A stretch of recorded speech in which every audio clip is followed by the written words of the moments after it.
8 de la mañana con 3 minutos, hemos ingresado ya a una nueva hora de noticias y mucha atención a las familias, porque esta semana se promulgó la ley que permite la detección oportuna del cáncer infantil, pero también asegurar un tratamiento integral a los menores que padecen esta enfermedad. Y la doctora Sharon Chávez, ella es secretaria de la Asociación Oncológica Pediátrica del Perú, nos atiende a esta hora del día. Doctora, gracias.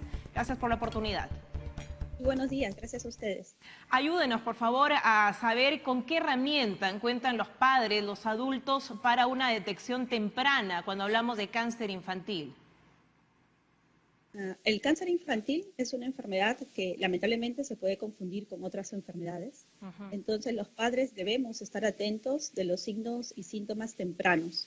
¿Cuáles serían los síntomas y signos tempranos? Serían, por ejemplo, niños que comienzan a estar pálidos, niños que comienzan a perder energía, que están muy decaídos, niños que hacen fiebres sin un origen aparente de que sea una infección, niños que comienzan a tener ganglios o bolitas en el cuellito o en las axilas, niños que tienen mucho dolor de cabeza o vómitos sin ninguna explicación, niños que tienen aumento de volumen en el abdomen porque podrían tener una masa o un tumor dentro del abdomen, niños que tienen dolores en las piernitas, que están muy decaídos.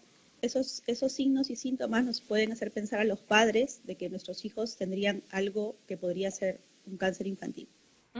Doctora, usted dijo al inicio, mucho se confunde con otro tipo de enfermedades. ¿De qué enfermedades estamos hablando? ¿Quizás las virales, que son más frecuentes entre los menores?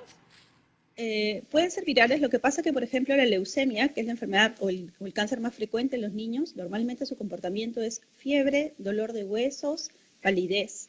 Entonces, normalmente muchas veces los papás que llevan a sus hijos por fiebre, el médico pediatra o el médico general que los evalúa piensa que de repente es una faringitis, una amigdalitis, que es algo normal que tienen los niños o un proceso viral, pero si esta fiebre continúa o persiste a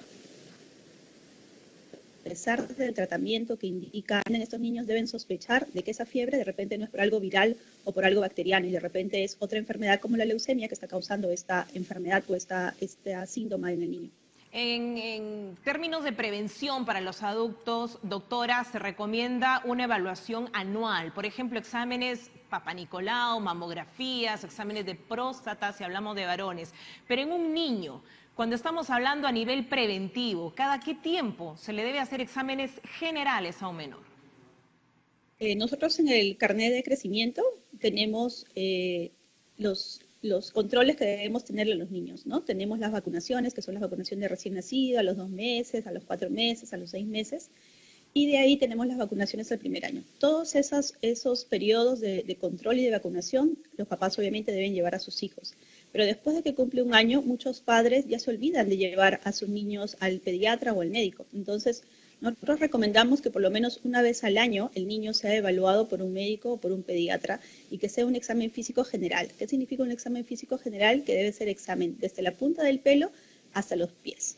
Sin ropa, tocando todo, tocando ganglios, tocando cuellos, tocando abdomen, tocando en los varoncitos el testículo, porque también hay cáncer en testículo en los niñitos, tocando todo, examinando bien a los niños y haciendo los controles que debemos hacer obviamente de peso, talla y nutrición. Doctora, revisando data del Ministerio de Salud, se informa que 1.800 casos de cáncer infantil se diagnostican al año y 7 de cada 10 niños llegan a detectar este cáncer, pero en estadios muy avanzados, lo que implica tratamientos más agresivos y muchos no logran librar esta batalla. ¿Cuán importante aquí es la presencia del padre y el acompañamiento del padre? Porque ahora con esta ley se permite además licencias con goce de haber, incluso traslado y financiar ciertos aspectos que antes no estaban contemplados en una norma. ¿Cómo se fija un punto de quiebre a partir de estos nuevos mecanismos? Sí, lamentablemente, como usted dice, casi el 70% de nuestros niños llegan en estadio clínico 3 y estadio clínico 4. Estadio clínico 3 significa que el tumor que tiene ese niño está tan grande o hay compromiso de algunos vasos o arterias importantes que lamentablemente los cirujanos no pueden operar ese tumor. Y estadio clínico 4 significa que el tumor ya ha hecho metástasis al cerebro, al hígado, a los pulmones. Entonces, lamentablemente, nosotros tenemos que darle quimioterapia y, como usted dice, estos niños tienen solamente una probabilidad de sobrevivir de un 40%. estos niños que vienen con sus padres están a veces con nosotros acá 6 meses, un año, y algunos de estos pacientes, lamentablemente por ser de provincia, abandonan tratamiento. Nosotros tenemos una tasa de abandono de 20%, que significa que de cada 5 niños, un niño abandona tratamiento. Gracias a esta ley que ha sido firmada por el señor presidente el día 1 de septiembre, vamos a darle, como dice en ella, una licencia con goce de haber a los padres que tengan trabajo para que puedan acompañar a sus niños durante este proceso de hospitalización. Y a los padres que no tienen un trabajo fijo, la ley contempla darles 2 sueldos mínimos vitales mensuales para que puedan apoyar o para que puedan acompañar a sus hijos.